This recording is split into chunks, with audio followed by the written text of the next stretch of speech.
Les relations entre auditeurs internes et externes. Aujourd'hui, l'importance des relations entre auditeurs internes et externes va varier avec l'implication des intéressés et surtout l'orientation des travaux des auditeurs internes. Donc, on parlera d'audit interne et de commissariat aux comptes. Alors, il existe quand même des différences de fond entre l'audit interne et le commissariat aux comptes. D'abord, au niveau du statut, le statut de l'audit interne est défini dans le cadre d'une charte d'audit qui est approuvée par la direction générale. C'est la direction générale qui approuve cette charte d'audit, ou bien le conseil d'administration de l'organisation, alors que pour le commissaire aux comptes, son statut est celui du commissariat aux comptes défini dans un cadre légal et réglementaire. Donc il y a une différence déjà au niveau du statut. Au niveau de l'objectif, l'auditeur interne doit s'assurer que les différentes activités sont sous contrôle. Et rappelez-vous, l'objectif aussi, c'est d'avoir une efficience maximale de l'organisation. Dans ce contexte, il va examiner l'ensemble du dispositif du contrôle interne et il va se prononcer aussi sur la qualité de la gestion, alors que l'auditeur externe, lui, certifie les comptes en s'assurant que ces comptes sont réguliers, sincères, image fidèle des états financiers. Et à ce titre, il s'intéresse essentiellement au dispositif de contrôle interne. Et ça, c'est aussi une différence importante. Au niveau de l'indépendance, relation étroite pour l'auditeur interne entre le comité d'audit et l'auditeur interne.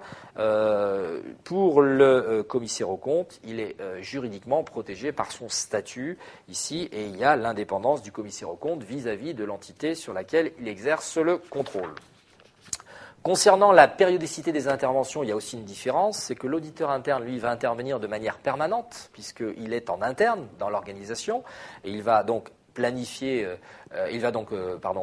régulièrement travailler sur l'organisation, enfin sur les procédures, par exemple, de contrôle interne, alors que le commissaire aux comptes, lui, va devoir planifier, puisqu'il va y avoir une présence du commissaire aux comptes qui va être rythmée sur l'exercice comptable. Donc c'est une différence aussi entre l'auditeur interne et l'expert et le commissaire aux comptes. Relation qui existe entre l'auditeur interne et l'auditeur externe. Alors, le rôle de l'auditeur interne est défini, on l'a dit, par la direction générale et ses objectifs vont différer de l'auditeur externe qui, lui, est nommé ici pour émettre un rapport indépendant sur les états financiers. Est-ce que les comptes sont réguliers, fidèles, image fidèle, état financier, image fidèle, sincérité, et avec le rapport d'audit, certification sans réserve, avec réserve, etc. Alors, il y a quand même des similitudes pour atteindre les objectifs respectifs à la fois de l'auditeur interne et de l'auditeur externe, puisque on va utiliser, il va y avoir une collaboration entre l'auditeur interne et l'auditeur externe. Les modalités d'une collaboration peuvent être présentées de la façon suivante. On peut avoir des missions d'intérêt commun. Donc, on va identifier ces missions d'intérêt commun et on va coordonner les travaux pour s'assurer de leur déroulement efficace.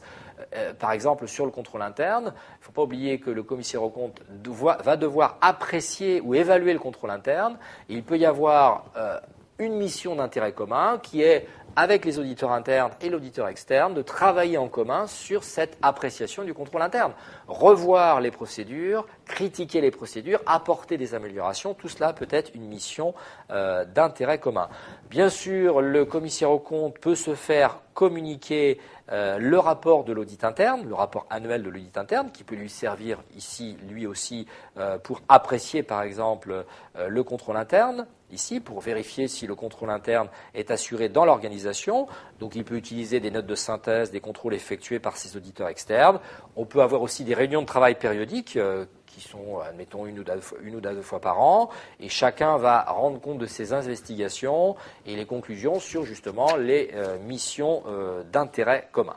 Voilà pour ces relations qui existent entre l'auditeur interne et l'auditeur externe.